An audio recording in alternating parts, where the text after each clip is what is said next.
Hey everybody, it's Erik, co-founder, partner of Village Global, a network-driven venture firm. And this is Venture Stories, a podcast covering topics relating to tech and business with world-leading experts.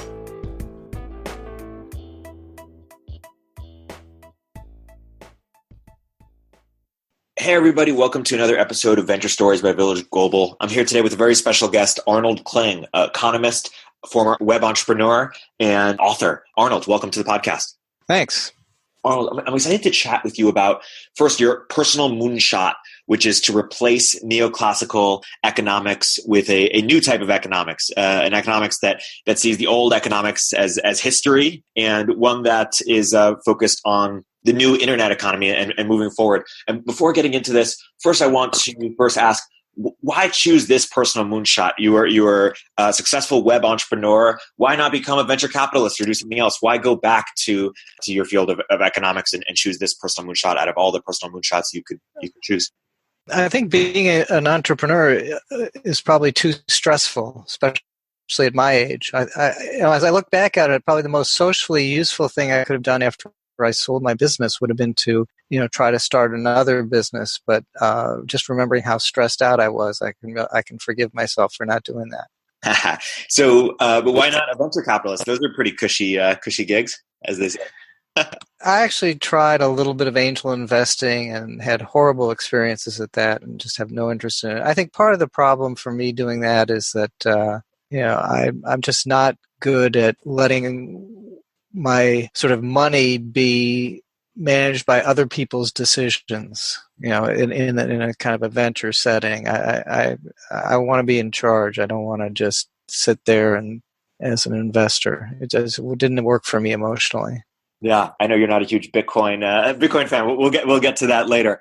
So let's talk about your moonshot. So the way I sort of see you describing economics 1.0 is, and the flaws with it is that it sees the world via labor and capital, that it operates in a world of scarcity, and that you want to operate in a world of abundance, or that's what the world is today. You want to introduce intangible factors into the economy. You want to think of the economy as having hardware, labor, land, and then software. Recipes and best practices and culture and institutions. Added to that, what does it look like for your personal moonshot to be realized?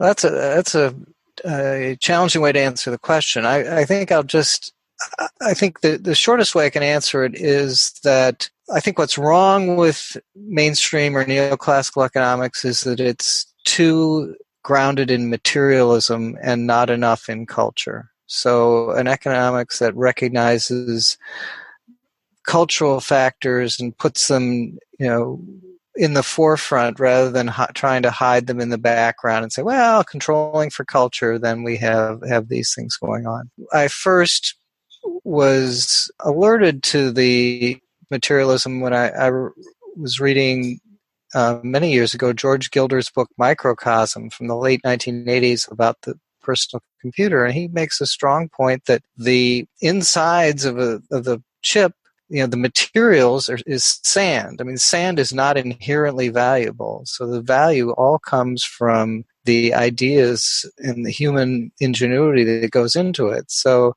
there's a hint that just focusing on material factors causes problems, and if you want, I can get into some of the problems that I think it causes. Yeah, please do. Well, for one thing, it's very common for economics textbooks, or at least it was, when I was 30, 40 years ago, to say the economic problem is the problem of allocating scarce resources under competing ends. And that's wrong. I mean, that's just it. No, that's the problem of the military command of the Allies in World War II. We have so many ships to allocate, and we'll put some in the Atlantic theater and some in the Pacific theater. But outside of that context, the resource allocation from kind of a central planner's point of view is just not the right way to look at an economy. The economy, the main problem for the economy isn't allocating scarce resources. For one thing, what constitutes a resource depends on the cultural context. A few hundred years ago, crude oil was not a resource. The value of crude oil depends on the cultural context. For that matter, the value of gold depends on the cultural context. this resource allocation problem is not the right way to look at it. I think a better way to start is that the problem is, how do we coordinate and specialize so that a society of strangers can help each other and enhance each other's welfare and produce for each other.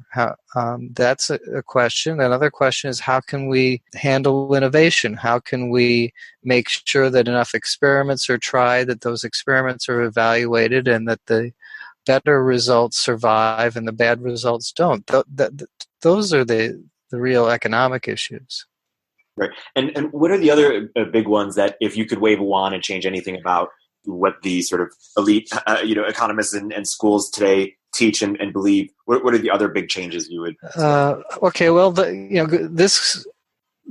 think that they mostly tie back to this problem of materialism. Materialism, again, leads to something that you alluded to earlier of looking at incomes as factor shares. So there's labor income and capital income. But really that makes no sense. If, it treats workers as just this homogeneous, unskilled workers, but the classifications of labor and capital income just don't make sense. So if you have a medical doctor in their salary in the national statistics will be counted as labor income.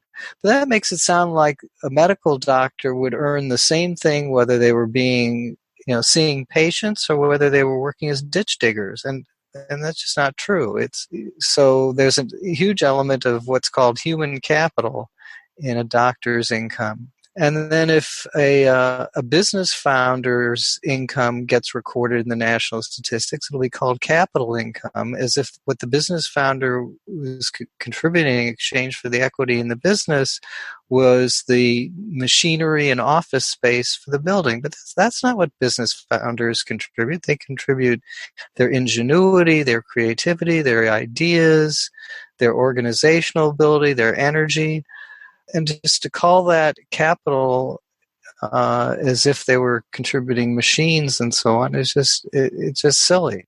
So that's another thing that you would throw out. And I guess the third one is the whole notion of the causal factors of inflation, unemployment. So this is macroeconomics, just being like government deficits or monetary policy. I mean, I have this very unusual view, which is that the central bank the Fed is just another bank. The Fed has no more control over the economy than Citibank does. They're both large banks. People will come back, but the Fed can print money. Actually, it can't. If you're talking about printing currency, that happens at the Bureau of Engraving under the Treasury. It's not the Fed. But getting back to this material, there's a whole line of argument there. Obviously, most people are not going to agree with me. Everyone, worships the Fed as this great, all-powerful thing. So it's a long argument to convince people otherwise. But I think where it comes from, it's so frustrating, is that economists really want to have a material basis for value. The notion that cultural context determines value is just very hard for them to swallow. And so they come along and they can take the relative value of apples and eggs, let's say, and they say, that's going to be based on material conditions, even though it's not. It depends on culture. But they say, fine, we can tell you about the relative value of apples and eggs. But now how do we determine the nominal value, the value in dollar terms? So if a dozen eggs exchanges for one apple, fine, but what will the price be? Will it be $1, $10, whatever? And they say, what we need is the money supply to determine that sort of absolute price level. And if you've got this materialist, we're going to be able to determine value based on material things. You say, it's the supply of money that's going to determine the price level. But in fact, what constitutes money and what people choose to set as prices is very much a cultural phenomenon. It's habits. It's sort of, if we walked in tomorrow and everybody had amnesia about what prices were yesterday and what kind of payments mechanisms they were using yesterday, we would have no way of resolving anything. What enables us to to know when we're going into a store what to expect in terms of prices is what we saw yesterday and what we expect based on what we saw yesterday. So it's very much a cultural situation, and same with what we use for payments.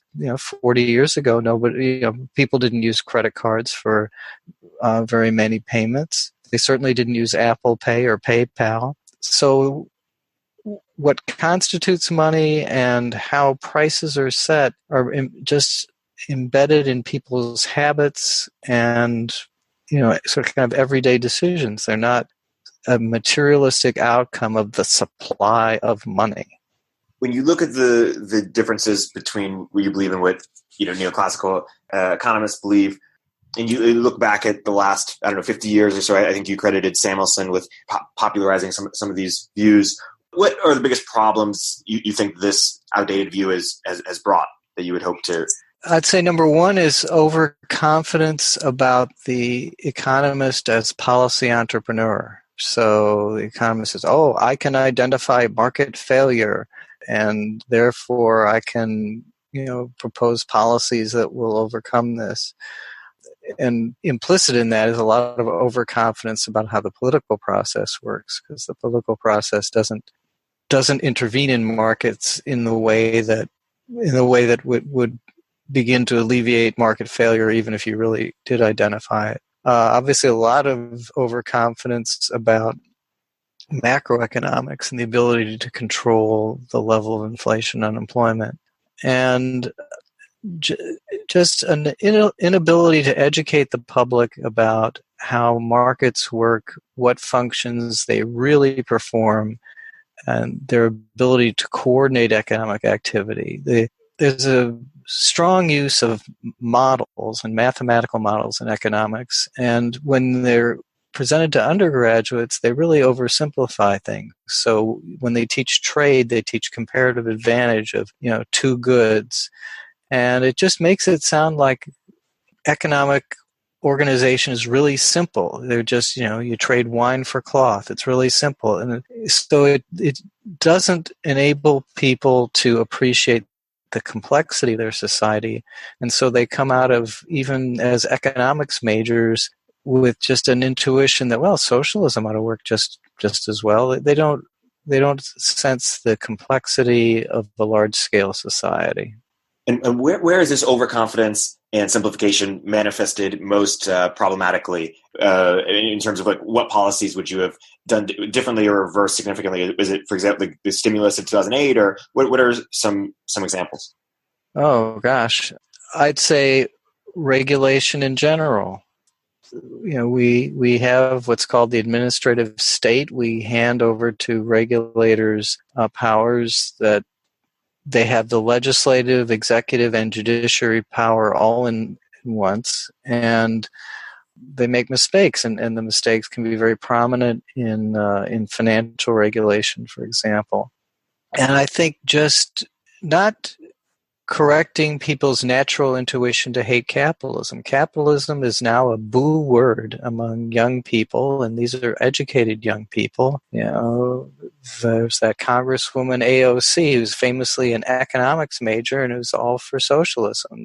I think that typifies what's going on, and it's because economists don't really delve into how markets really work. Again, they look at, the market is solving this resource allocation problem. No, the market is solving a complexity coordination problem. It is not solving a resource allocation problem. Correct? Sort of complexity, coordination, and filtering innovation. I want to talk about why you think capitalism isn't more popular, given how good growth has been, and what can be done to make it more popular. And I think it's more than just the way it's taught. I wonder if it's all you have these posts about how socialism is similar to how we relate in families, and thus we think that it should be able to scale out. But also, I feel like the social people died with the word Stalin on their lips. People aren't dying with free markets on their lips. I feel like we can do a much better job of rebranding or popularizing the benefits of economic growth. What are your thoughts there? Well, I think we have to first of all, get people to accept imperfection in the social order, that there are some, fundamental problems that the social order, trade-offs that the social order can't completely eliminate. But there are three arguments against capitalism that I think generically amount to every argument that's ever been made against capitalism. And these three arguments are all correct to some degree. So one argument against capitalism is that it elevates the values of material well-being above other values. And think of that in terms of a kind of a status game where we have different people that we could allocate status points to. So we could allocate it to the brave warrior, to the athlete, to the artist, to the intellectual, to the politician, to the person who gives of themselves, so the altruist. There are all sorts of people you could allocate status to, and status is more like a zero-sum game. If you give status points to merchants and entrepreneurs and businessmen, then that leaves you less status points to allocate to the others. So that's a sense in which it's really true that in a capitalist system, you're going to be devaluing other people relative to something without capitalism. And Deirdre McCloskey would point out that's absolutely necessary for a capitalist system. If you make entrepreneurs, merchants, money lenders, low status people, which is what people did historically. Like they said, people who are high class cannot participate in this. It's only like dirty Jews who can be money lenders, things like that. So if you make the main capitalist people low status people, you will not have capitalism. You will not have economic growth. So there's a sense in which it's absolutely true that in a capitalist system, material values are going to have relatively high status compared to a non-capitalist system. But if you change that, then you get rid of the benefits of the capitalist system. So that's argument one, is that it elevates gross material values. The second argument is that capitalism destroys people's livelihoods. That's the destruction part of creative destruction. We don't have very many people the village blacksmith isn't around anymore. The telephone switchboard operator isn't anymore. And so people constantly can talk about the jobs that have been lost, the jobs that are being lost, and the jobs that will be lost in the future, and they can blame capitalism, and they're absolutely right. But that represents progress. Most of the jobs that have been eliminated over the last 200 years are awful jobs. I mean, we should have fewer coal miners, fewer people working in dangerous blast furnaces, fewer people working as farm hands getting injured. We're fortunate overall that jobs have been lost, but at the time, any one of these jobs being lost, can really destroy a person's life. So that, again, it's a valid argument against capitalism, but by the same token, you can't solve that problem without getting rid of a lot of the benefits of capitalism. And the third argument against capitalism is that it undermines community values. So if you think of a community, the governing principle is we care about one another. And that works really well in a small, simple society. So you're on a camping trip, you don't need an organization chart, you don't need a market. You just say, okay, you pitch the tent, we'll work on starting the fire, you wash the clothes, whatever. You can, in that setting, you don't need the instruments of markets and capitalism. People care about each other. And another thing about a community is, you can talk about sharing tasks. So you can say, we'll take turns cleaning the bathroom. Well, that you can say that if you're like a kids in a bunk at summer camp, we'll take turns cleaning the bathroom. In a 500-person office building, no, that it just isn't going to work that way. So this gets back to the point that you alluded to, that people their sense of community, and a sense of community is very important to humans, is all derived from a simple setting in a small scale setting. So probably less than 150 people and without doing complex tasks. So you can, you can pitch a tent and you can start a fire on a camping trip with a few people. You can't design and manufacture an iPhone with just a few people on a camping trip. So a large complex society requires these components of capitalism, these things that allow strangers to interact with each other and benefit from each other. You don't get this sense of community out of these complex markets, big corporations, and all these other points of capitalism. So again, the argument is valid that you're not promoting a sense of community. But the problem, once again, is if you get rid of the elements that take away the sense of community, then you get rid of all the material well-being, and you have to go back to being a hunter-gatherer. Anyway, that would be the line I would give. Is I would say that the arguments against capitalism, that it elevates values other than artistic values or honor or altruism, it elevates these other values, or it elevates material values relative to those. It undermines a sense of community, and it does create loss of livelihood. It does have all those problems. The problem is if you take away the ability of capitalism to create those problems, you take away the ability to have all the benefits of a complex society that we've come to appreciate.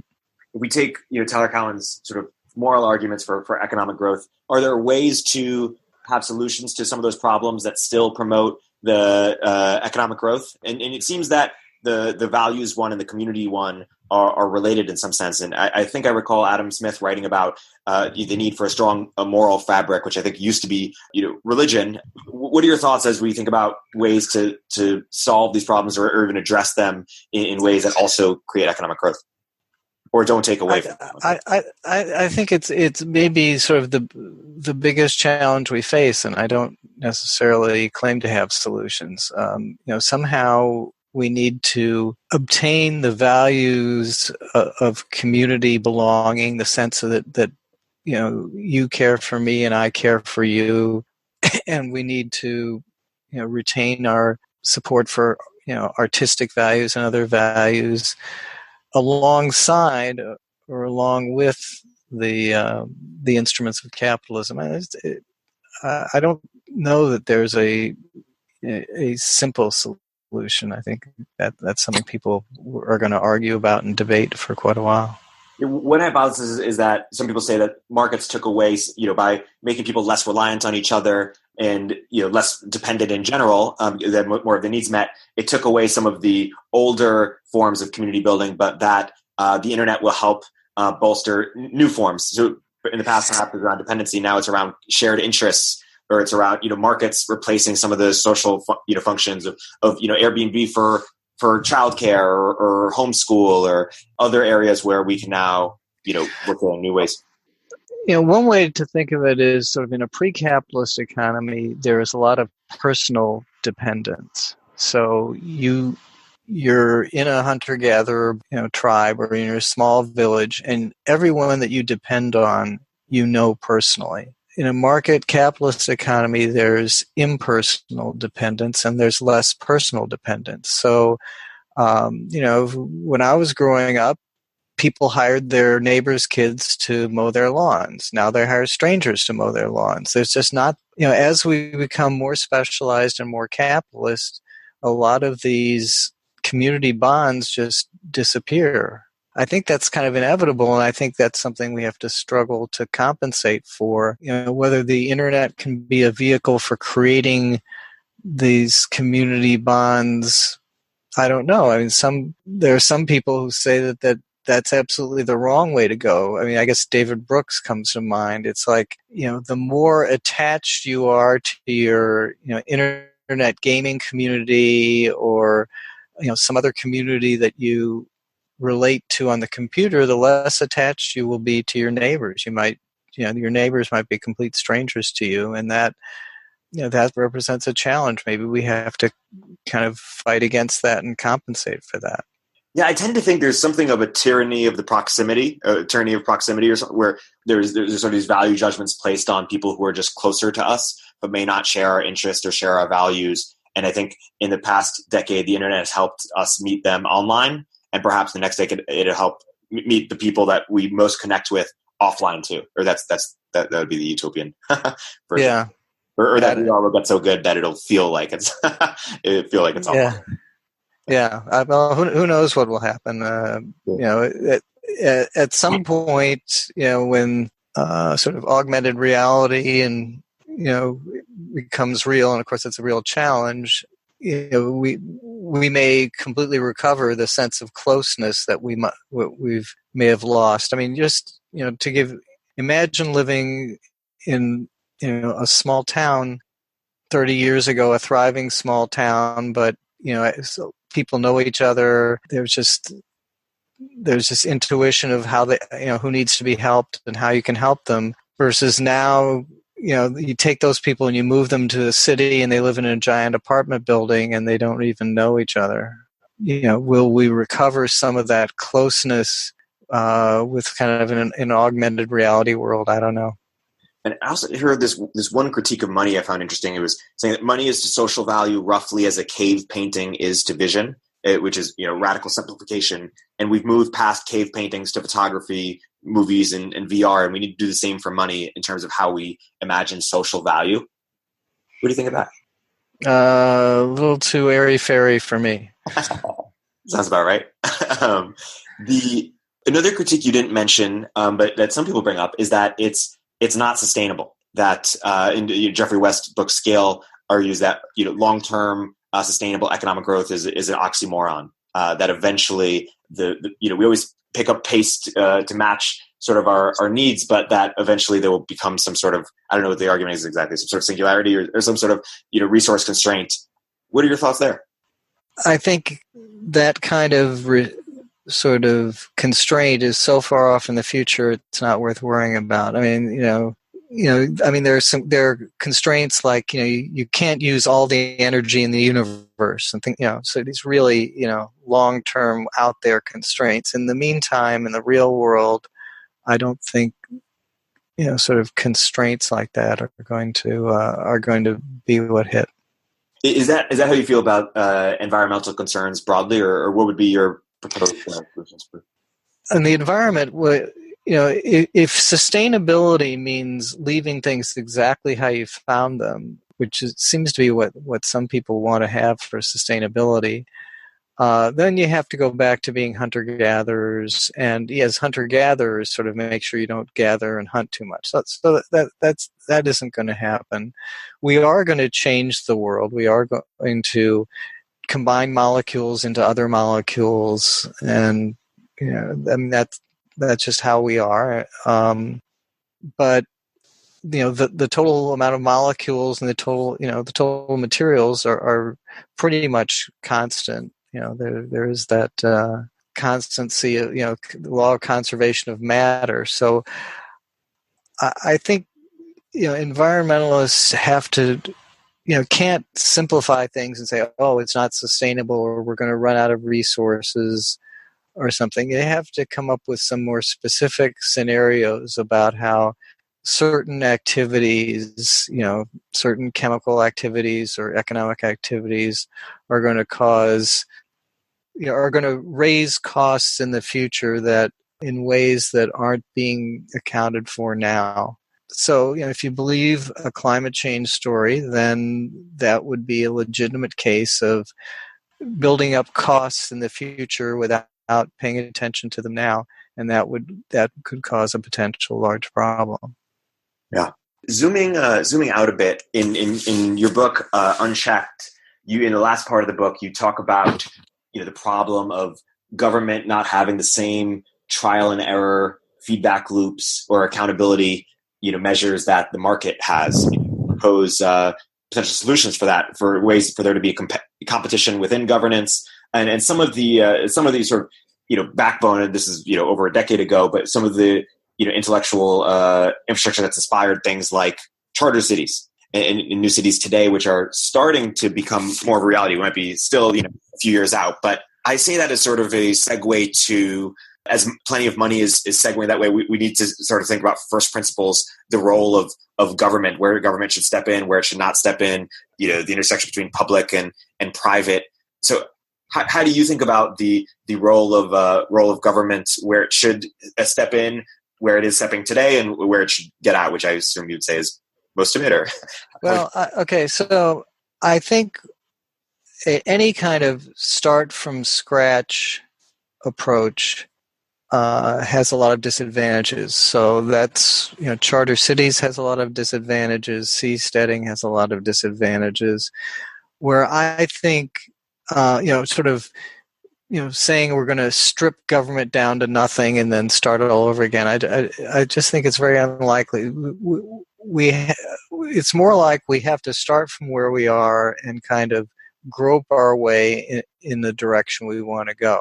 So I would say we have to take as given all the functions that government performs now and say, how could we experiment with reallocating those functions?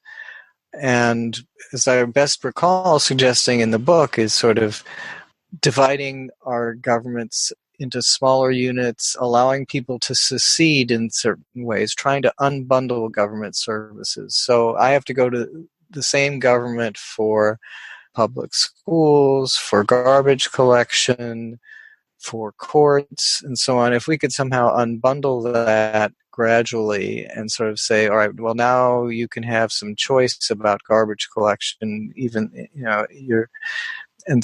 things like that. So sort of gradually privatizing services, moving the unit of decision away from Washington, down to a state level, and then from a state level down to a county level, city level, and then even lower than that, and allowing people to opt out of services that they don't want and choose alternatives. So to me, that's the more plausible path for reducing the concentration of power in government. It isn't to just sort of say, all right, we're going to just start a new charter city, because there are just so many, this is kind of a conservative Chesterton fence argument. There are so many elements of cities that work that we don't appreciate, that if you go out and try to start a new one, you're going to end up with,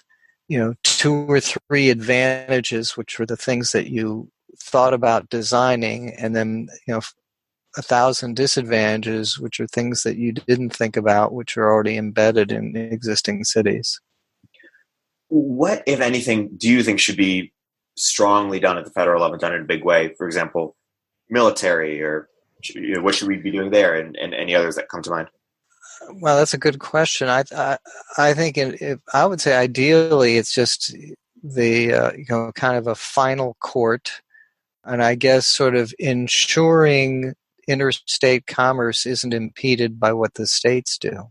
That whatever amendment that is to the Constitution, that component of the Constitution that says, the federal government regulates interstate commerce, so you don't have states enacting tariffs against one another. I think the interstate commerce clause ought to keep states from doing some of the licensing requirements they do. In particular, I don't understand why somebody who's passed a nursing licensing exam in Maryland should have to pass a different exam if they move to a different state. To me, that's a violation of the kind of the principle of open interstate commerce that was in the Constitution. Do you think military should be privatized? Put it this way, I do subscribe to the view that civilian control over the military is a necessary condition to have any kind of open society. So however you operate the military, you've got to have civilian control over it.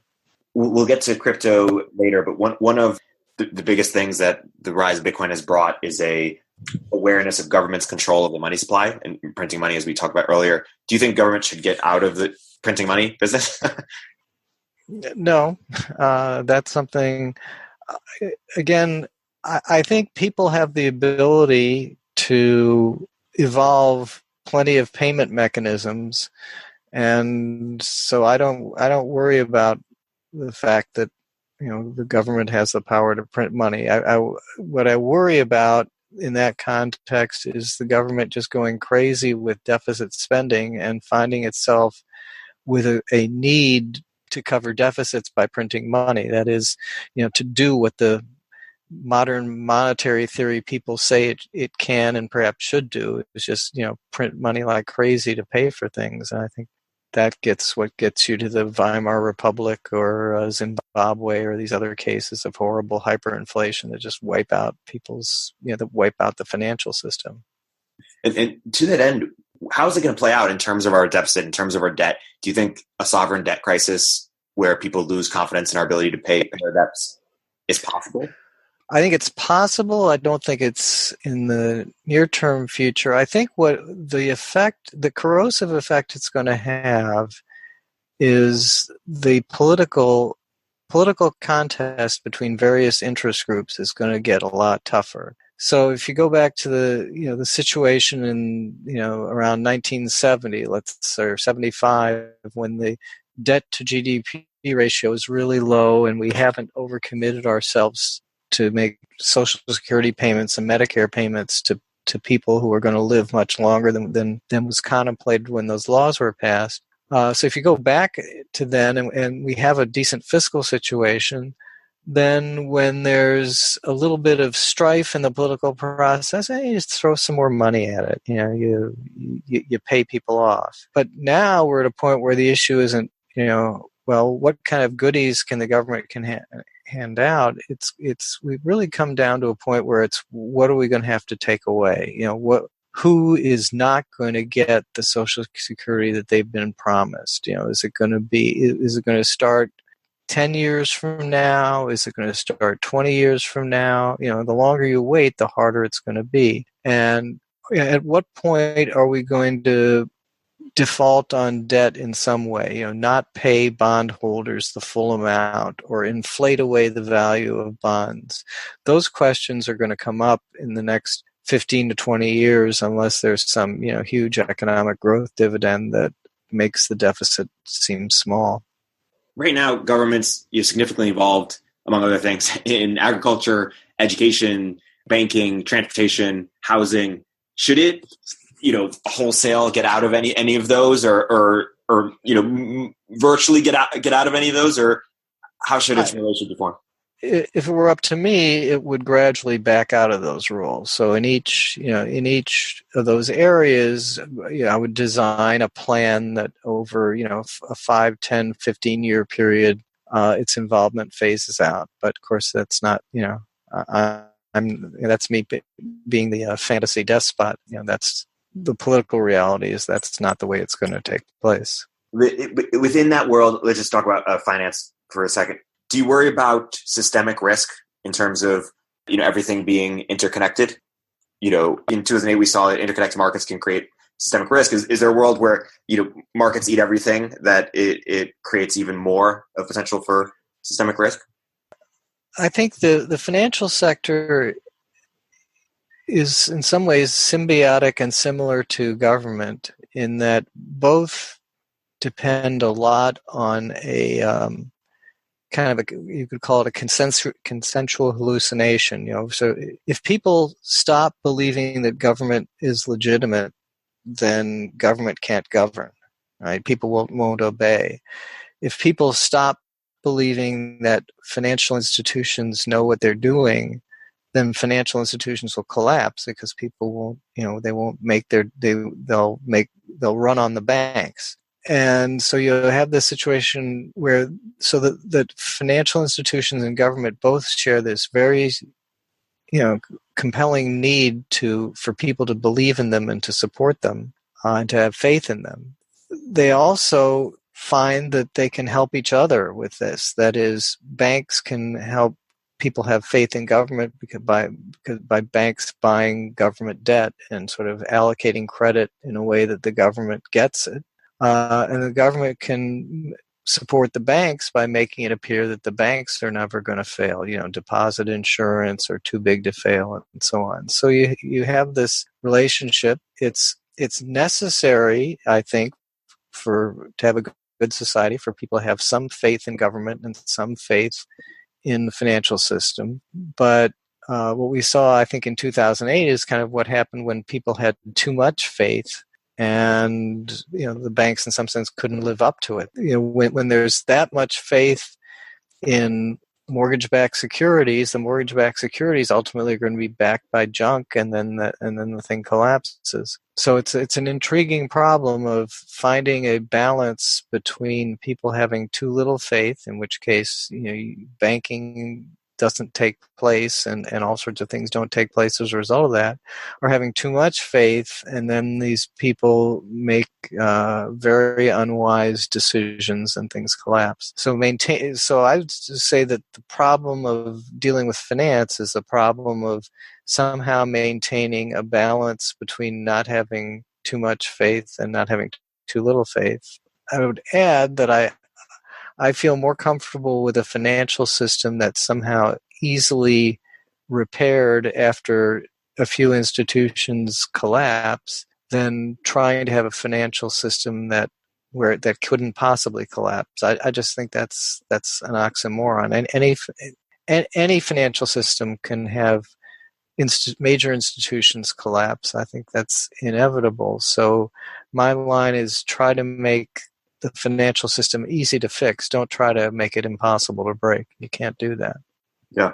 And is that basically your solution to, trying to better align knowledge and power, which is to decentralize decision-making onto the edges, to as local as possible? And is the counter to that then it will lead to more perhaps externalities where people aren't thinking about the entire system. They're just thinking and not everything is sort of priced in or taken into account. And the idea of public goods versus private good. Yeah. How do you think about that? Okay. So it's a kind of a profound question of sort of where do you want to assign accountability relative to knowledge? And I guess if my belief is that knowledge is dispersed, and if you centralize accountability, you don't automatically centralize knowledge. So if you centralize accountability or centralize power, you're creating ability where you create errors. I wrote recently about how large corporations are managed versus how small businesses are managed. So if you have a restaurant, a small business, and you're the owner, you basically see directly everything that goes on. You see how the facility is maintained. You see how the food is cooked. You see how the customers react. Everything is visible. If you're the CEO of a large corporation, that sort of information is filtered. You get a fraction of that kind of information. You don't see every customer interaction. You don't see what every employee is doing. You get management reports. You get scraps of information. And then you have to operate with a theory of the business. So it's a completely different problem. And I think it relates to sort of James Scott's notion of seeing like a state. A state tries to the rulers of a large state try to make their populations legible by taking censuses and gathering statistics and so on. But they're never as perfectly legible as if you were sitting there looking at, if you in a small group looking at everybody. It's inevitable that people operating with power over large numbers of other people or large systems, they're operating with imperfect information, with information shortage. And so my main point about that is just be very careful about giving people that much power when they have that little information to go by. And so that's why I think that in general, government would work better if it were more decentralized and smaller. And I think there's evidence for that if we compare, the quality of government of small countries versus large countries. There are some small countries that are poorly governed, but I think most of the best governed countries nowadays are relatively small. It doesn't matter what index you use, the Human Development Index or constructed for left-wing people, or economic freedom index constructed for right-wing purposes. A lot of the same countries show up near the top of those indices. Places like Norway or Singapore and so on, and they're all mid-sized. They're all on the small side. 10 million people or so. For the United States, is almost an outlier, as almost every other country that has 100 million people or more has really horribly governed. It's kind of amazing that we survive as well as we do. And how do you think about going back to this concept of governance? There's some problems that are global problems, right? Nuclear proliferation, potentially the rise of artificial intelligence, climate change, and some of these require global coordination. How do you think about that as we become even more interconnected? The need for not maybe a global government. Yeah, right. The best results we've had on things like that have come from standard setting bodies. So the classic would be the Internet Engineering Task Forces. I mean, creating the protocols that enable the internet to work, and sort of managing those protocols and allowing for the evolution of those protocols. It's an international problem. It's solved by groups of engineers who are basically doing it, kind of voluntarily and agreeing to standards. I think that's been the best. Now, there are certain problems that probably aren't going to be resolved that way. I mean, climate change comes to mind. I don't think you can sort of, come up with voluntary standards for that. So, I mean, if you ask me, what sort of governance system would work to deal with climate change, I'd say, pray that climate change isn't really a problem. I mean, I don't think I can't come up with a governance system that can work where you can't address problems with simple, like, coming up with voluntary standards that kind of please that more or less please everybody. This is a bit of an out there question. Like the idea of dispersing decision making to the edges and to people who have the most knowledge is not just more ethical in some sense, but it's been an easy argument because it's more effective. That the central planner can't have all the information. But is there a world in which you think about that hasn't played out to take place on the internet, right? You think about Google and Facebook; they know me better than I know me, and soon they'll be able to make better decisions for me than I know myself. Is there a world in which all data goes online, artificial intelligence gets a lot better, machine learning gets a lot better, that the central planner will have better information and be able to make decisions? I've wondered about that because, So one other way to put it is we get to the point where seeing like a state actually works better than seeing like an individual. That's a plausible scenario, and maybe in that kind of world, sort of China will be more effective than the U.S. because China will be very willing to use state power to kind of override people's individual choices. In the U.S., we won't have that tradition. We will resist it. I think we've been operating under the assumption for a long time that capitalism, democracy is things to is the way to go and the way everyone should go. And it might not be clear. Yeah. No. The question is whether sort of let's assume China has enough information to have sort of a very, very totalitarian control. The assumption that we have based on our experience in the 20th century is that will lead to failure. But you could ask, maybe it will lead to success. I would root against it, but I wouldn't bet every last dollar against it. Right. I want to go back to when we were talking about the government and the money supply.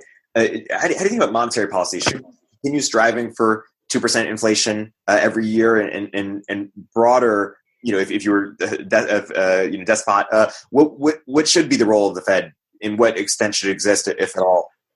My view is, monetary policy, as we can look at it, is sort of a smokescreen. The big effect of government and financial markets is to allocate credit, especially to itself. And that's what governments traditionally use central banks for. That's my reading of Neil Ferguson's The Cash Nexus, is that governments want to allocate credit, especially to themselves. And the Fed is an instrument for that. And so if what you want is, to not have the government be so involved in allocating credit, then you just want to tone down the Fed, mostly in terms of the Fed's ability to regulate. You don't want the Fed to have such a heavy hand in regulating and telling banks how they can operate and so on. That makes sense. Peter Thiel's big concern has been that we have an economic slowdown, and we've had an economic slowdown since the 1970s, and it's due to a technological slowdown. But culturally, practically, what is your sort of reading of what's happened since 1970, and is that your biggest concern too, or how do you think about that? I doubt that that's true. I think could very easily be a statistical artifact. I think it's a very hard thing to judge.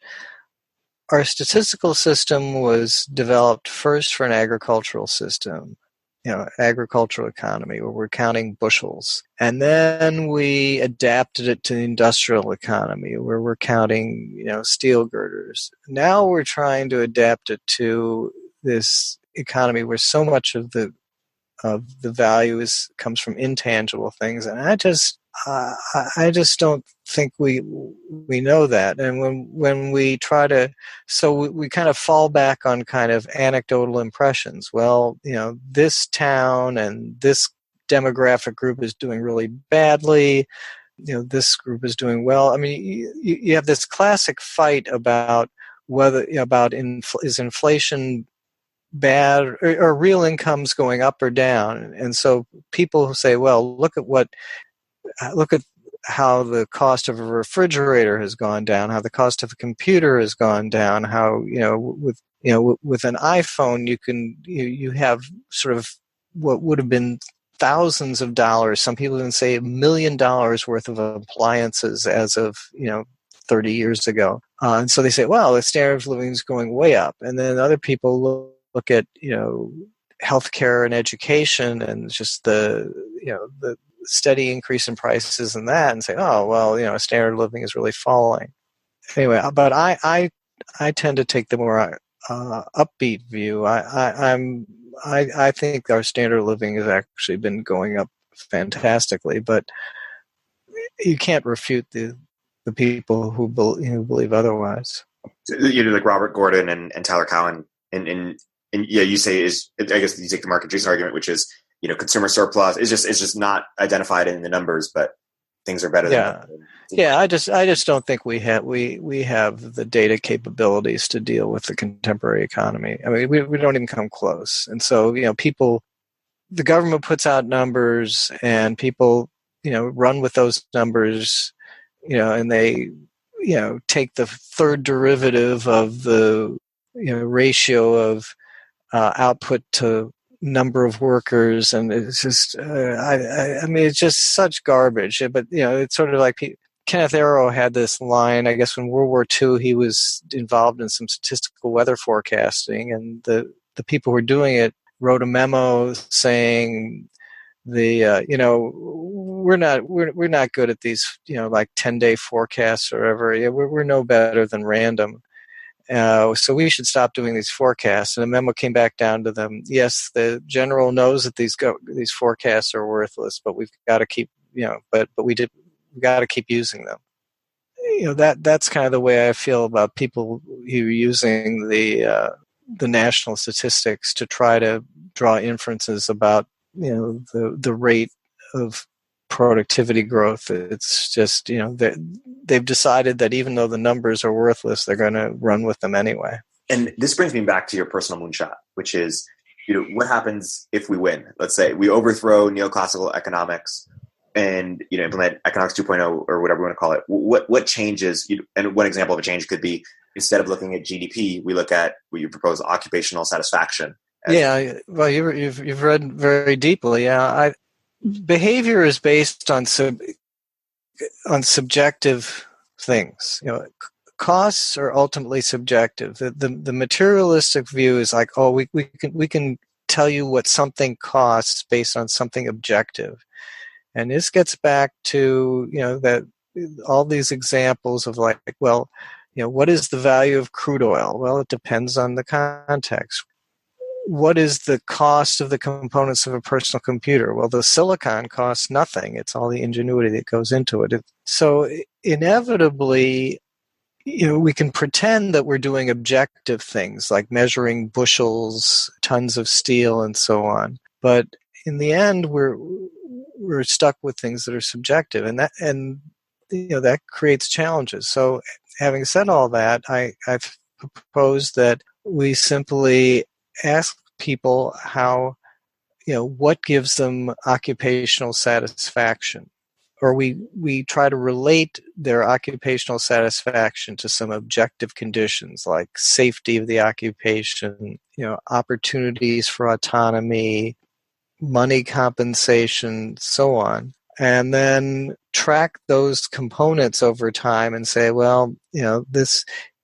If someone in 1980 had been given the job situation that someone in 2020 has, they would have their happiness would have increased by 10% or 20% or whatever.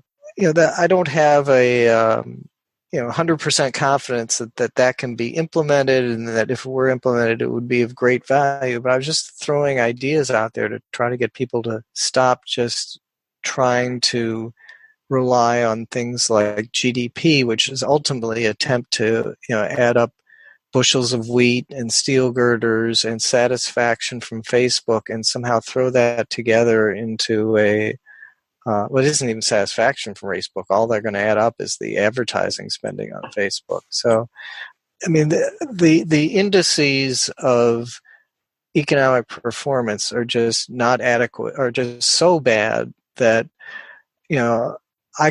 all I can propose are things that I can immediately see would be problematic, but at least they'd offer some prayer of maybe being a little better than what we've got.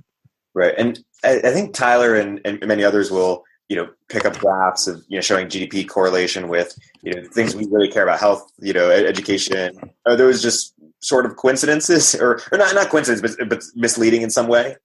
Well, there's definitely a correlation. I mean, look, there's you can look at the U.S. GDP per capita versus North Korea's GDP per capita and correlate that with all sorts of things that that would verify that we're better off than North Korea. But that's very crude. When you're trying to talk about a productivity slowdown, you're really trying to make a highly refined use of those numbers. And to put it another way, if our measure of GDP per capita is off by an order of magnitude, we still know that we're better off than North Korea. That is, if you divide our GDP by 10, we still per capita by 10, we still know we're better off than North Korea. But if we're off by not an order of magnitude, but like 10% in our GDP, then all these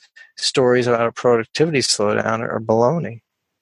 I'm curious how you think about inequality, income inequality, wealth inequality, and I'll sort of phrase it this way. Is it true that the rich have been getting richer faster than the poor have been getting richer? And is it true that despite the poor being richer than ever, that leads to unhappiness? And if that's true, should we do anything about it? And if so, what should we do? Okay, well, so my initial take is I'm always glad when inequality is the prominent issue, because that means that all our other problems are not prominent. So if there's high unemployment, people don't talk about inequality. If there's high inflation, people don't talk about inequality. If there's wars or natural disasters, people don't talk about inequality. So when inequality rises to the top of concerns, I feel great. I feel like, wow, we've really, we're in great shape. That, and I'm not even being, totally facetious there. I think it's a great concern to have. In terms of dealing with it, I think that there's a lot of corruption embedded in the kind of anti-poverty kind of policy nexus. So I think the least corrupt and the least corrupting approach for dealing with it is, something like a universal basic income, which I think is a policy that's very much misunderstood by most people. I think the way I would say it is, people say, "Oh, you can't give people money for doing nothing." I say, or if you give people money, they won't have incentive to work. I'd say if you want to take away people's incentive to work, put in the system we have now, where you fall off these cliffs in terms of getting benefits if you work at all. Whereas with a universal basic income, you can make it so that people, as they work more, they earn more and they keep more. So anyway, that's a whole nother topic. Do you prefer that basic income to something like basic jobs or basic works? Yeah, I think that the more you try to condition benefits on things and offer, okay, you can only use this for food, or you can only use this for medical care, the more you end up just corrupting things. I think, an example of corruption is like if you're providing, if your government's providing for people's medical care and saying, this money can only be used for medical care, like Medicaid money can only be used for medical care, then what you get is everybody trying to lobby to get their service approved.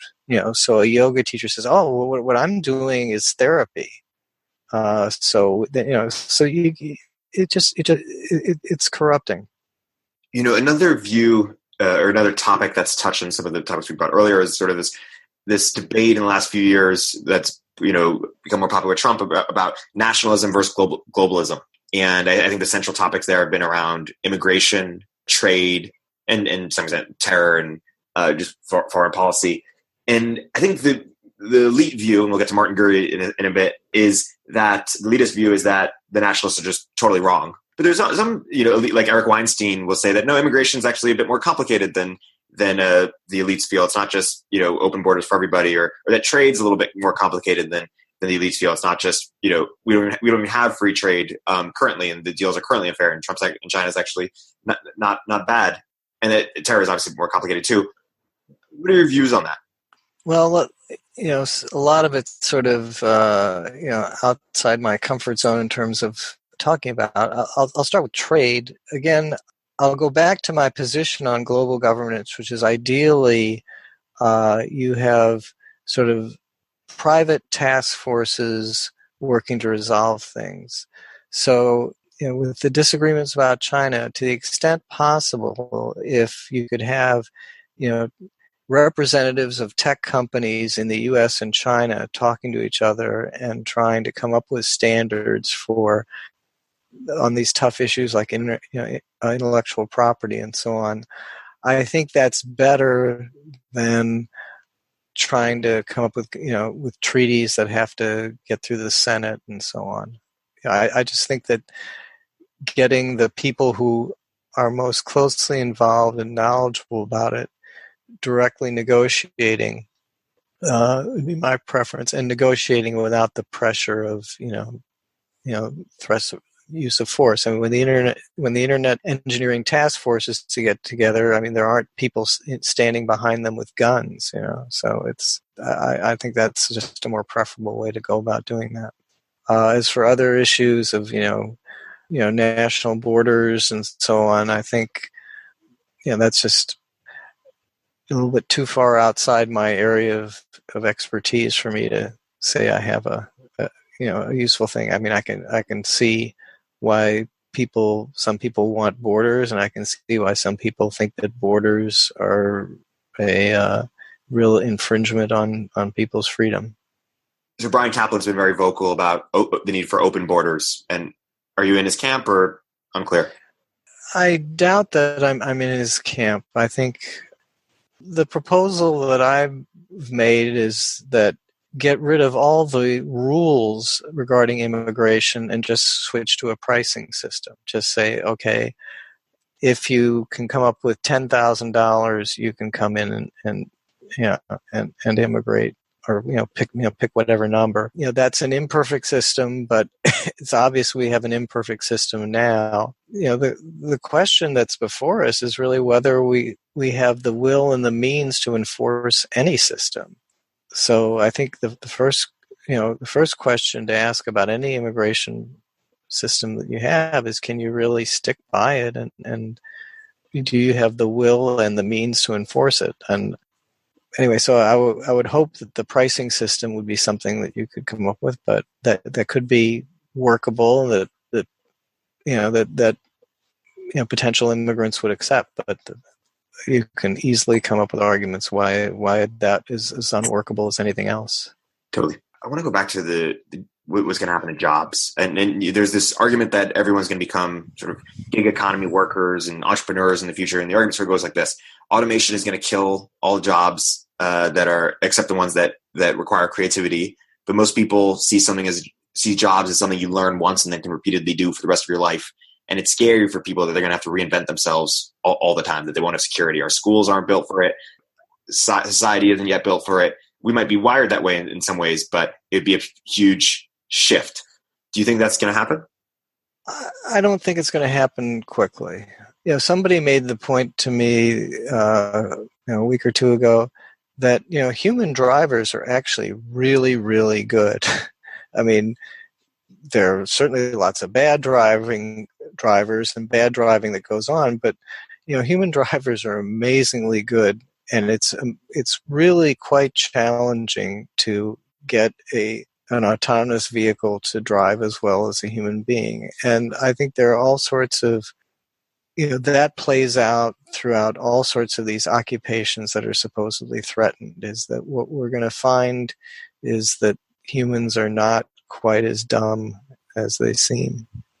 I certainly buy into the notion that the computers are getting smarter faster than the humans are. But even that is something that, humans can sort of deal with. I mean, on something like chess, I understand, humans have been, outmoded in chess, and I saw that coming, expected that to happen, wasn't surprised by it. Same with Go. But I think there's just plenty of occupations, even just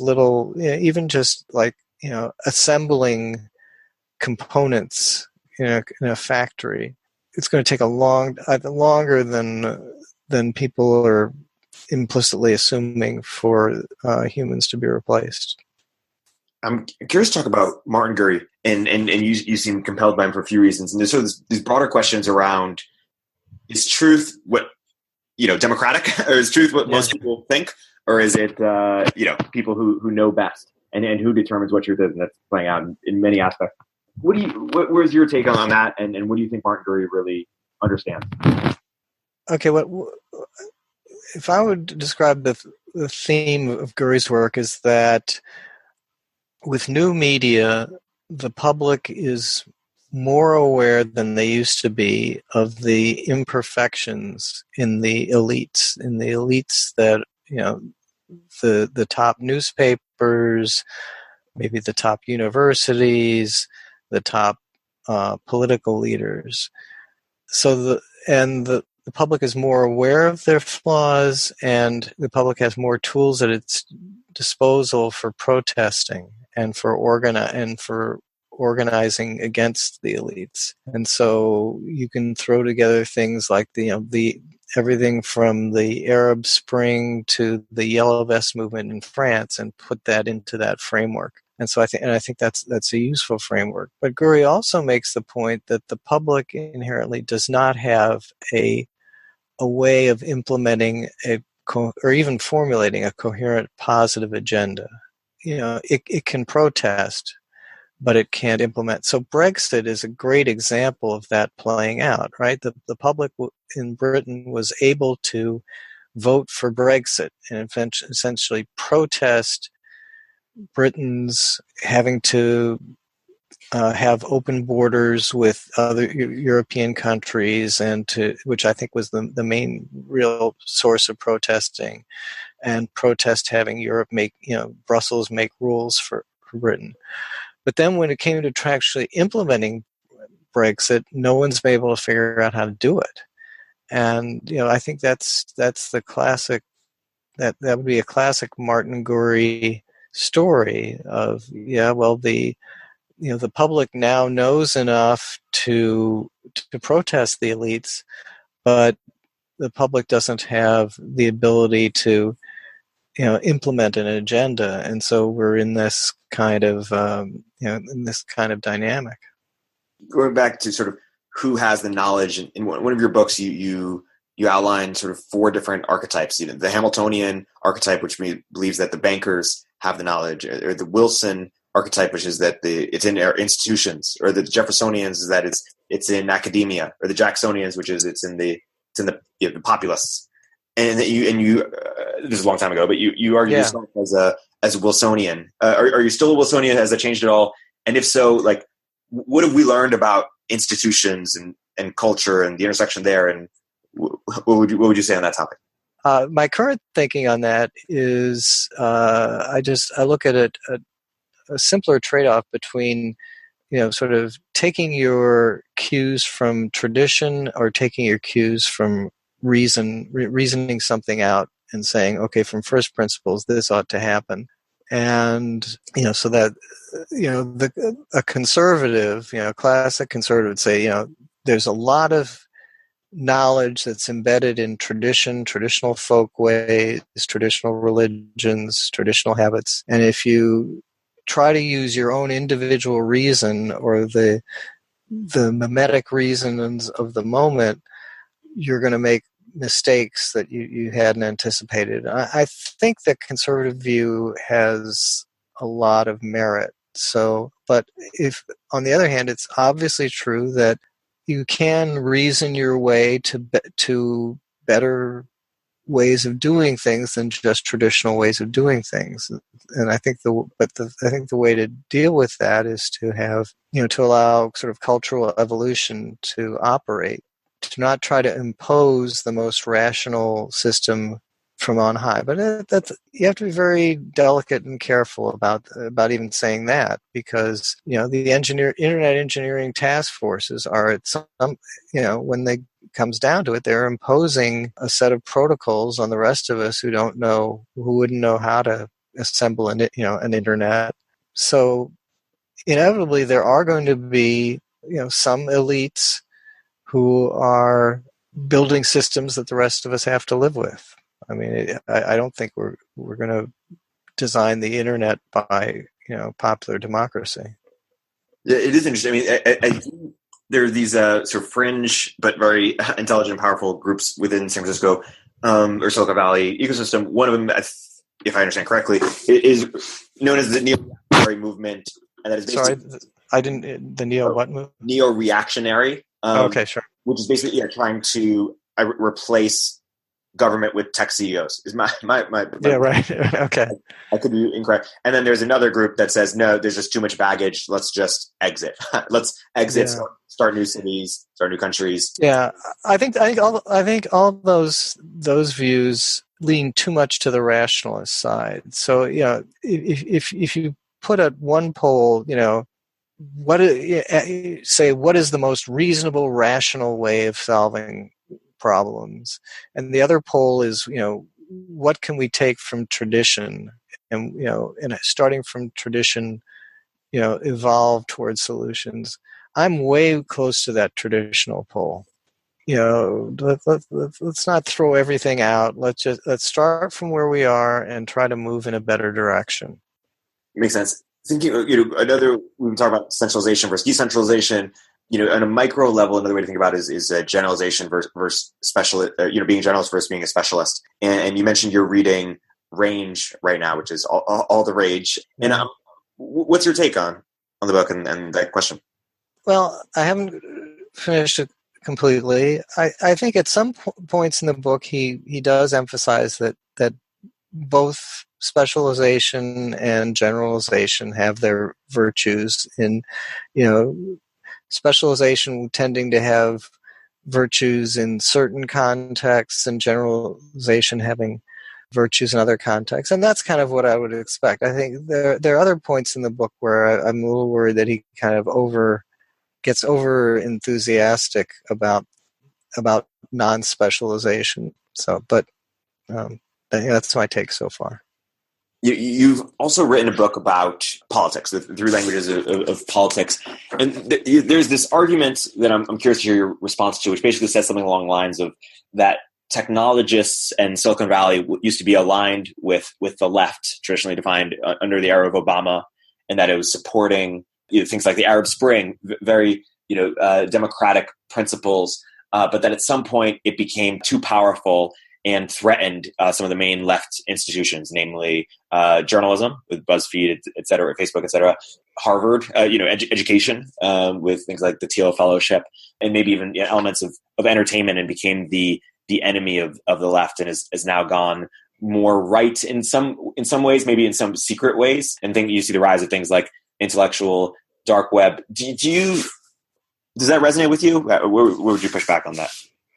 I guess I don't jump up and down and say, oh, that sounds right. It maybe doesn't sound completely wrong, but the current rage seems to be to it's time to regulate tech, and I'm very much against that. I think if you think things are bad now, wait till you have the government step in. I think that the government will only reduce the freedom and privacy that people have now. It will, just the mechanisms by which government will regulate tech will sort of make us, more like China. Whatever the intent, whatever your goal. I mean, you can claim that your goal is to, have a more competitive system, to have a system where people have more power and the corporations have less power and so on. But in the end, you're just going to take us in the direction of China. So that's I really want government to keep. I'm really hoping that there'll be gridlock when the proposals come through to try to regulate tech. When you think about sort of the rise of what a quote unquote wokeness, or when people talk about Jonathan Haidt talks about the problems of college campuses, of what's happened to Brett Weinstein, of that sort of disintegration of. I don't know. When you think about what's going on the left there, what is sort of the crux, in your opinion, of what led to that and what's happening? Yeah, well, that's a huge concern of mine. I have to say, I think, I'm of a generation, 65 years old, that just doesn't buy into any of this current left stuff. And, I'll use the term that, it's not my term, but I've seen it elsewhere, cry bullies. These people are crying, oh, you're hurting my feelings, and they're bullies, and we're going to make you shut up. And both of those reactions I find very disturbing. So, and it seems that there are people, that the people who are most concerned about it are people 50 years old and older, and what happens when they age out of the system. And a lot of what concerns me is that, this is deeply embedded in the leading academic institutions. And from there, it kind of seeps out into journalism. It seeps out into the human resources departments of corporations like Google. And it seeps into the politics of the Democratic Party. And just it's sort of horrid ideas backed by authoritarian methods is the way it comes across to me, and so it's a big concern. Some conservatives are on the wrong track in sort of thinking that, well, we'll fight this with Donald Trump. I think we have to fight it more. The battlefield is really, at the leading institutions, the leading media, and the leading higher educational institutions. By the way, another place it seeps into is in K-12 education, where I mean, kids are being brainwashed right and left with this stuff. The gender fluidity, gender flavor of the month stuff, and so on, and all of the America has this awful history of oppression and stuff. That's all being driven into school kids now. So yeah, I'll put on my sort of right wing hat and say I'm very concerned about that, and I think we have to battle it. Maybe in three dimensions. We have to have an alternative viewpoints like the intellectual dark web, which is sort of the equivalent of what samizdat was under the Soviet totalitarianism.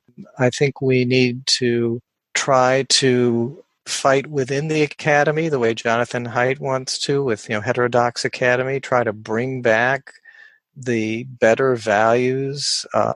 Again, Steven Pinker talking about enlightenment being good. I mean, I don't know whether Pinker and Haidt are just fighting a losing battle or whether they have a chance, but it would be nice. And then the third is just find a way to devalue the status of Harvard and the New York Times and come up with some other source of elite thinking that isn't as messed up. I want to put this argument that someone made who believes something similar and see what you think to it. Basically, the way he thinks this is all going to play out is Trump is either going to win or not win, but regardless, next time we're going to have an AOC like Trump of the left, and that's when things are going to go really haywire, and the fall of the republic is going to begin. And that the way that we now see, are nostalgic for George Bush, or that many are nostalgic for George Bush, soon people will be nostalgic for Trump, because after the AOC-like person wins, then there will be sort of a dictator on the right, or Putin-like character that then comes to power, and this is how America loses. How do you respond to this take, and how do you think it plays out? Well, it does seem that the pattern is for each party to increasingly nominate a candidate who seems very threatening and to the other party and probably makes centrists very nervous. That seems like an odd pattern to continue. I mean, if you extrapolate that pattern, yeah, the country does fall apart. You get an extreme left-winger, a crazy, you get a crazy Democrat followed by a crazy Republican, followed by a crazy Democrat. I'm not sure I would extrapolate that pattern. It just, at some point, the center may exert influence. It doesn't look that way now, but there's certainly a Martin Gurry type analysis would say that the center is pretty weak right now, but I wouldn't extrapolate this sort of ping pong extremism out for more than one more election or two more elections. Yeah, if that far.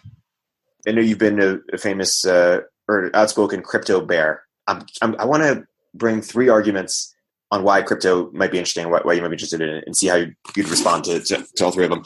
So the first is that there's a need for, or that there will be interest in a non-sovereign digital form of money, digital gold, basically. Mm-hmm.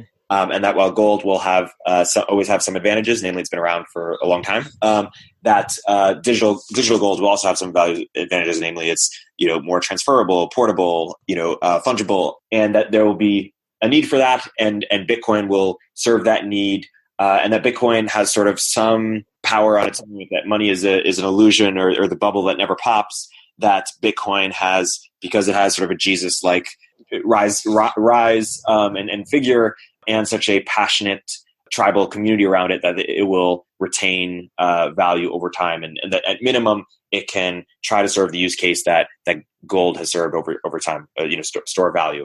That's one argument. The second argument is that what crypto enables, or crypto networks enable, is sort of the rise of co-ops at scale, and the ability for and why co-ops have been interesting is because they brought in economic ownership, not just to founders or employees, but also to customers, and better align incentives in a market-based way. And that crypto networks bring fundraising mechanisms, namely what Ethereum was doing with the ICOs, to co-ops. And then the thing that's been holding co-ops back is their ability to scale and raise money the way traditional companies have. And the third argument is that crypto, and I'm curious your perception here, is that crypto enables sort of empirical, macro, and poli-sci, or that it sort of leans, all these thousands of currencies, they're all experiments, and it allows us to experiment with different economic and political governance systems and beliefs in ways that we haven't been able to before. What are your thoughts on those three arguments? Okay, so crypto, Bitcoin as money. The virtues of money are, it's generally accepted for transactions. Well, Bitcoin is gold. Bitcoin is gold, not flash. Okay. I think gold's a relatively small market. The gold market is very important. What's the price of gold today? I don't even know. It's still worth trillions of dollars in a way that would make Bitcoin a good investment today. 10x or 100. I mean, the price of gold is not significant to today's economy, and the price of Bitcoin is not significant to today's economy. I mean, if people want, but there are plenty of people who speculate in gold. There are plenty of people who, advertise, buy your gold here. I mean, it's an active market. It's just not very important. And that if Bitcoin, is on that same level as the market for gold, it can do that. It just doesn't matter. Okay. So what about the co-op and the experiment argument? I think in general, every use case I've seen for blockchain is a case where the problem exists, but the solution is cultural. Blockchain is neither necessary nor sufficient to solve the problem. The example I'm most familiar with is property title. We have a ridiculous property title system in this country, which actually played a big role in the financial crisis when the foreclosure process was just ugly. And it's because you have these literally pieces of paper sitting in county recording offices that include mortgage notes and so on, and it's just ugly and expensive. When you buy a house, you have to pay significant money for something called a title search and title insurance, which is basically paying somebody to say, well, even if I did the title search wrong, I'll compensate you for it. It's just complete disaster. People have correctly said that you could use blockchain to record titles and changes of titles, and it would be really solidly effective. But you don't need blockchain to do that. Way before I'd ever heard of blockchain, I did some testimony in front of Congress, and I just threw out, I don't know why this was a topic, but I threw out that we should switch to a different titling system. And I explained what kind of a more sensible titling system. Told that an exchange took place subsequently between the lobbyists for the American Title Association, which is, of course, what makes the money out of this title insurance stuff. And the congressman, the lobbyist said, hey, are you really going to change the title system? The congressman said, oh, no, don't worry. We're not going to touch that. And that's what's preventing blockchain from being used in title systems. It's the culture and the lobbyists and all that stuff. And my guess is that if you really delve into the problem that co-ops are having, it's cultural and institutional and legal. And if you solve those problems, you don't need blockchain. If you don't solve those problems, blockchain won't help you. And then the experimental one, in terms of there's ways to test out economic theories. Or right now we don't have controlled experiments or labs to test out a lot of. Yeah, I guess I just don't see that. So totally, I'm not converted. That's okay. Yeah. I want to go back to inequality for a second and ask you about what your views are on an idea of an inheritance tax, or and basically this idea of certainly there shouldn't be equality of outcome, but to what extent should there be equality of opportunity? And that sort of goes up against the idea of, you worked hard, you should be able to pay for your kids versus, that goes directly against everyone should have equal opportunity, your kids' education and advantage. What are your thoughts there? Yeah, no, I'm not a fan of inheritance taxes. I think we should think of taxes not in terms of their distributional effects, but their incentive effects. And a lot of what we tax is things that we ought to like. We tax labor through our payroll tax. We tax thrift with capital tax. You're basically taxing thrift and risk taking. So taxing work and thrift and risk taking is, I'm not a fan of that. And I think when you do inheritance taxing, you're basically taxing the thrift and risk taking of the people who accumulate assets. I mean, if you told me tomorrow that you were going to, sort of wipe out anything I could give to my kids, I would just search as hard as I could for ways to give it to them now, invest in them in some way. It might sound good to some people, but I'm not a fan. You should think about what it is you want to incentivize versus not incentivize. The goal of making things equal for a rich person's kids or a poor person's kids, it's not realistic. I mean, rich people are going to want their kids to do well, and you're just going to distort behavior in various ways. But imagine instead that your taxes were entirely on consumer spending.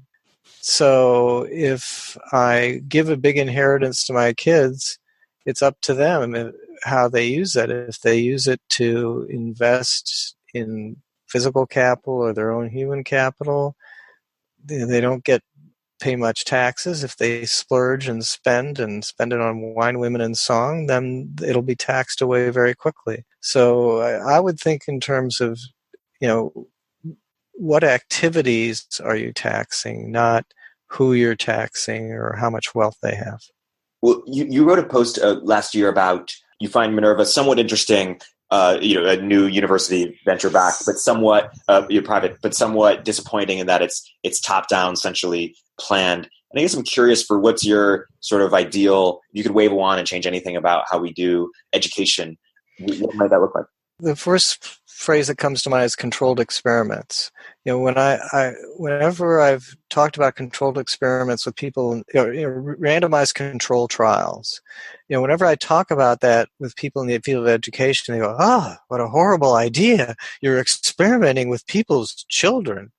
And I go, oh gosh, you do it all the time. They tamper with curriculum, they tamper with teaching methods, but they don't track results. They just make changes without having any plan or methodology for deciding whether they did actually worked. So randomized control trials is what comes to mind there. There's this book, Non-Zero by Robert Wright. It talks about how basically the thesis of the book is that over time, humans become more interdependent, basically because of markets and because of language, in a way that we are now in non-zero sum games. It's either win-win or lose-lose, as opposed to in the past it was win-lose or what wasn't affected. To the extent that we buy that thesis, that our fates become more and more intertwined because technology brings us closer together for better and for worse. I'm curious what the implications of that are. In one post, you had this line, which sounds somewhat similar, is that how can we sustain an ethic of individual responsibility while also enjoying the benefits of extreme interdependence?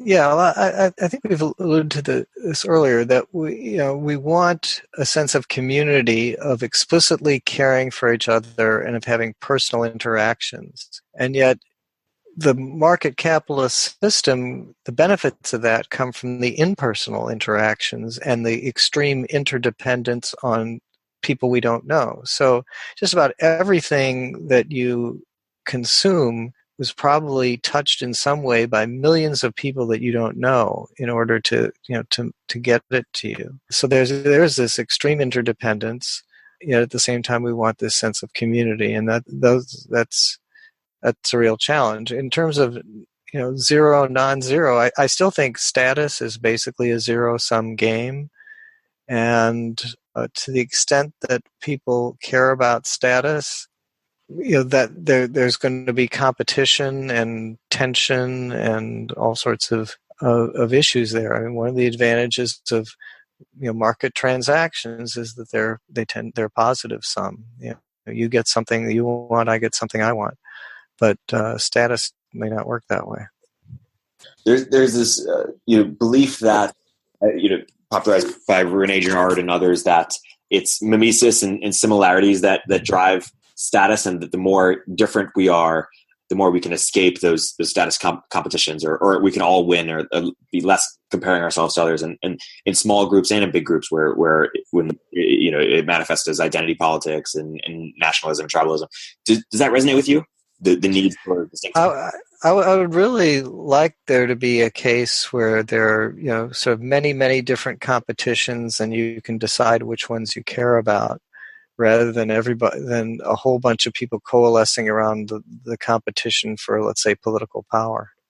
You wrote a book a decade ago called Crisis of Abundance. Think about how we pay for healthcare, which chronicled the problems as well as some proposed solutions. And recently you reflected that the problems haven't really changed that much, but that the solutions, or some of the solutions were likely impractical or not likely to work. Can you reflect on that and where we are with healthcare? Like, why are there no markets? And if you could wave a wand, what would happen? Okay, so the basic problem is that as individuals, we would like unlimited access to medical services without having to pay for them. But collectively as a society, to enable people to do that, you'd have to spend huge amounts on healthcare, and then we get upset that we spend so much. If I could wave a wand, it would be to somehow empower individuals to understand medical treatment and medical testing in probabilistic terms. Doctors don't understand probability very well either. So, but to get all the decision makers to understand probability, because right now, the doctor just says, "You go for an MRI, you take this medication." And the communication instead ought to be, well, if you go for an MRI, there's this probability that we'll find this, and then conditional on that, there's this probability that this treatment will have this. I think if people understood that, they would, it would be a whole different approach. I can see why people would be very uncomfortable with that. People want the certainty of the doctor told me to do this, and now I know I'm doing it. I mean, that in itself is very comforting to people. But if I could wave a wand, it would make people comfortable with and able to make calculations using probability, because I think there would be a lot less medical intervention, and the medical intervention that would remain would be a lot more sensible. So I want to play sort of a rapid fire game where it's if you could wave a wand, what would you change? And you've answered a few: healthcare, education. What would your answer to tax code be? We've said it before. Focus on do less taxing of activities that we like work and so on. Get rid of the payroll tax, for example, and just do more taxing on consumer spending. The political process. If I could wave a magic wand, it would enable people to more easily secede into smaller units and to break out of states, to break away from, to form smaller units of government, and to unbundle the services of government. The patent system. Somehow align the patent rewards or prize rewards or whatever kind of rewards you give to innovators relative to the degree of difficulty and risk of coming up with the innovation and implementing the innovation. some things are very difficult to come up with and implement. Some things are very easy, and I don't think we differentiate in any way. Attempts to address poverty or inequality, would UBI be your answer? Yeah, I mean, I understand the flaws and arguments against the universal basic income, but I think it's, those flaws are shared by all our existing approaches, and their existing approaches, in addition, have the problem of being very corrupting. And do you mean means testing, or you and I and Bill Gates get money too? Yeah, that's just the mechanics of how it works. Everyone gets the money, and then we pay taxes on what we earn over above that. So Bill Gates will pay taxes on his earnings. Somebody who is incapable of earning anything will not pay those taxes, and that'll be the difference between us. At some point, Bill Gates's tax, in fact, very early on, his taxes will exceed what he is paid out in his universal basic income, so he'll be a net taxpayer. Other people will be net tax receivers. And when you going back to tax for a second, when you think about income tax and wealth tax and capital gains, do you think in your ideal world would we be paying significantly less in taxes than we do now? In my ideal world, the government would be spending a lot less than it does now, and so overall taxes would be lower. Do you have a view on capital gains? Yeah, I think all forms of capital taxation are bad ideas. They tax thrift and they tax risk taking, and we shouldn't do that. So the last segment of the interview is I'm going to share some people and are familiar with their ideas, and ask you where, although you agree with them in a bunch of areas, where is one place where you disagree? And I'll start first with Tyler Cowen. Well, I think he is way more optimistic and positive about the economics profession than I am. So he's comes across as a cheerleader for lots of young economists and what they're doing, and their methods in some ways are better than the methods that were being taught in my day. I mean, there's no question. I would rather learn what the young economists are learning than learn what I learned. But overall, I'm pretty pessimistic about the profession. I think it's on what I call the road to sociology, where it investigates fewer and fewer questions other than those that are on a very left-wing agenda. George Gilder. George Gilder is, I think of him as a romantic. When he sees a technology that he thinks is cool, he falls in love with it. I'm actually that same type of romantic, but I think I'm only about 80% as romantic as he is. So if it's a disagreement, it's in terms of the intensity of the love for new cool technology. I'm less intense. Peter Thiel. I already talked about the economic slowdown, but another view Peter Thiel has is that he sees sort of globalization as horizontal progress. And in some ways is just, developing nations copying what developed world is doing. And he sees that as a threat in some sense to innovation, which he sees as vertical progress, 0 to 1 innovation. I'm curious, what do you think about that view and any other disagreements with Peter Thiel? I hadn't heard that one before, so I won't respond to it now. Well, I want to think about it. One way I disagree with Peter Thiel is maybe trying to attempt seasteading or things like that. That again, I don't think you can start from scratch. I think you have to start from where we are and try to change things. I really like the idea of the Thiel Fellowship, by the way, of sort of creating a sort of a high status way to not do college. Totally. And I think he had an opportunity to really create, or thought about creating his own university, but that he feared that he would just be doing the same as everybody else, basically. Yeah. Nassim Taleb. I'd say options are just options. He sort of makes it sound like, well, if you're long options, then you'll do great. And my view is that you have to be more nuanced than that. So it's just sort of, I think he overrates he just goes overboard on the value of optionality. What about Brian Kaplan?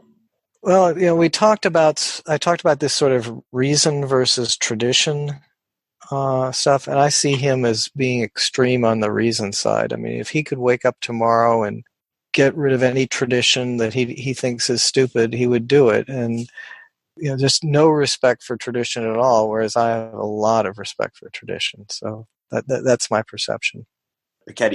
Thomas Piketty. I didn't read the book. I just think he, started from an ideological conclusion and worked backwards. Is kind of my opinion.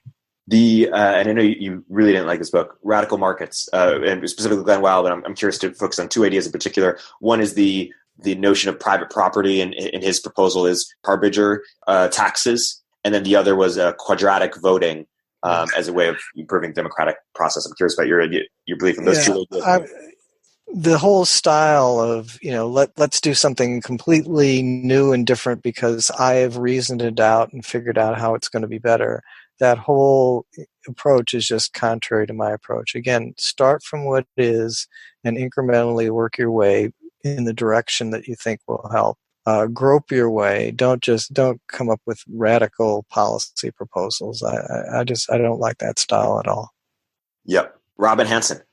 I've never agreed with his view that, we're going to come up with a computer simulation, a perfect replica of a human brain in a computer. He thinks we're going to do it. It's going to be really important. It's going to change the world. I think he's written an entire book about it. And he's never convinced me that it's going to happen. We spent a whole lunch kind of arguing back and forth about that. I think, the human system is that includes the body is just way more complex and interrelated than just, something you can just download from a brain to a computer. I have one more, but I wanted to ask you, which modern day thinkers are you most either inspired by or most eager to, really download their worldview that I haven't mentioned? Joseph Henrich, the sort of, I guess, the cultural anthropologist or whatever he is. That's an example of someone who comes to mind. And what is he contributed? The notion of cultural intelligence, that humans as individuals, you come into the world stupid.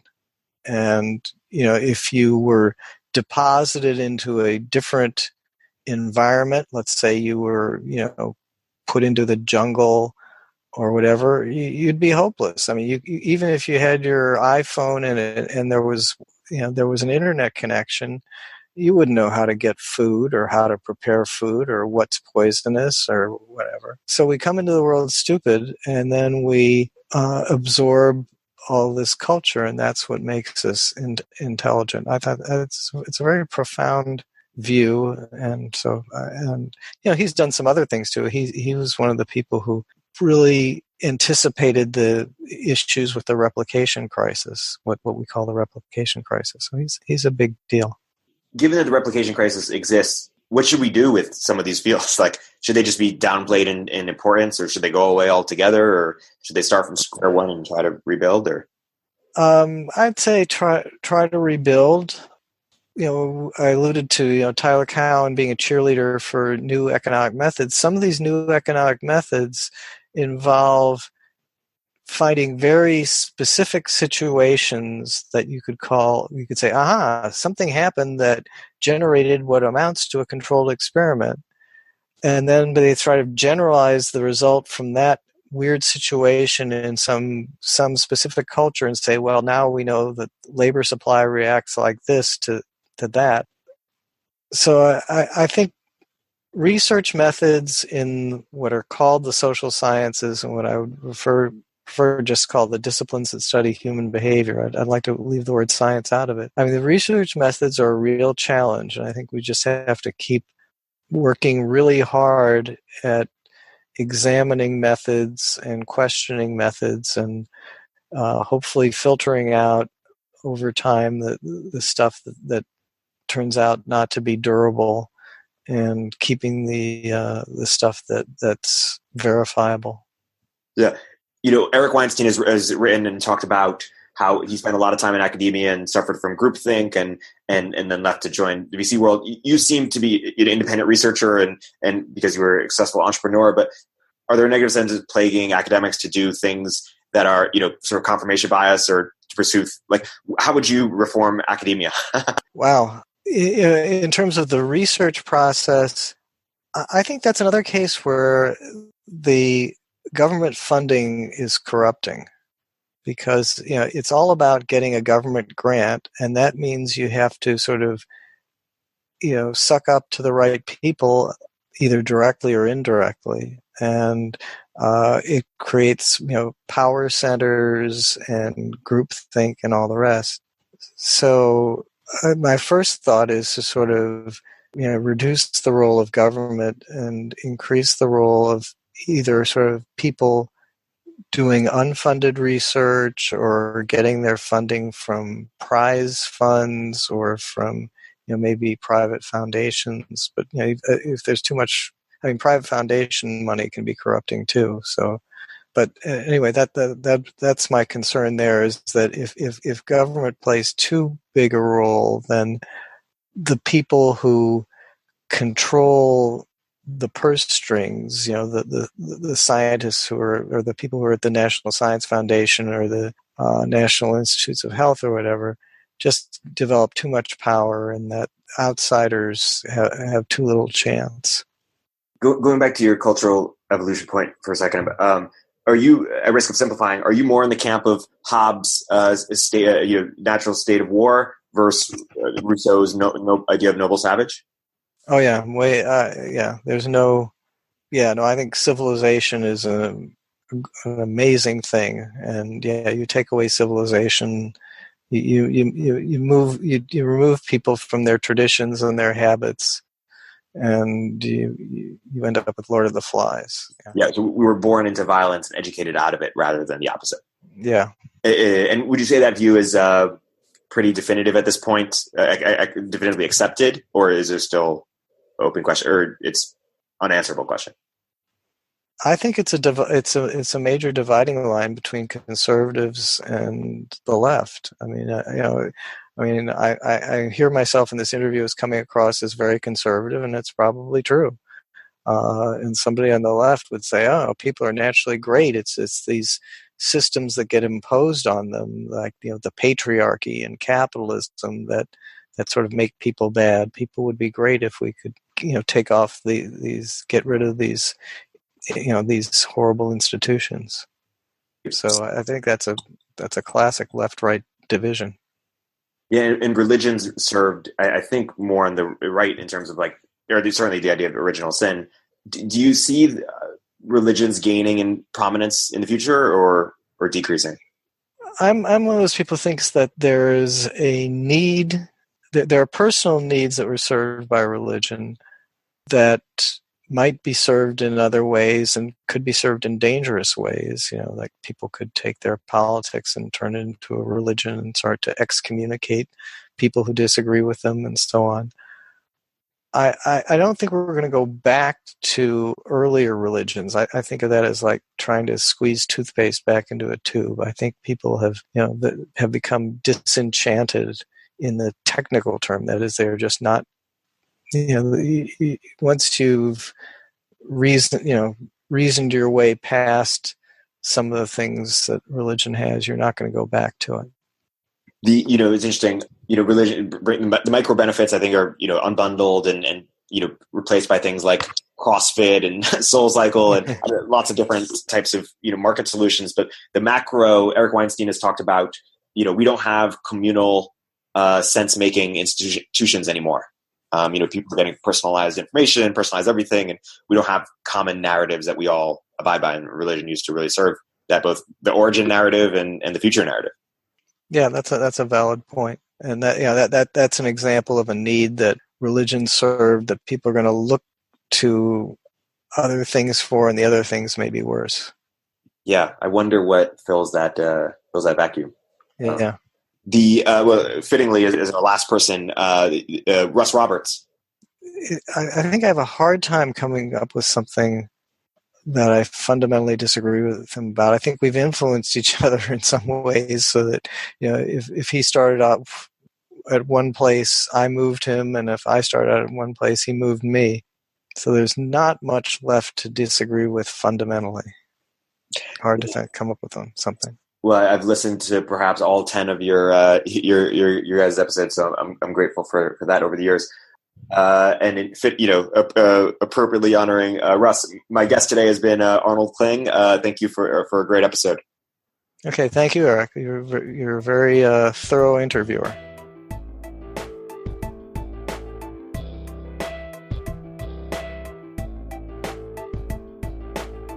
If you're an early stage entrepreneur, we'd love to hear from you. Please hit us up at villageglobal.vc/network catalyst.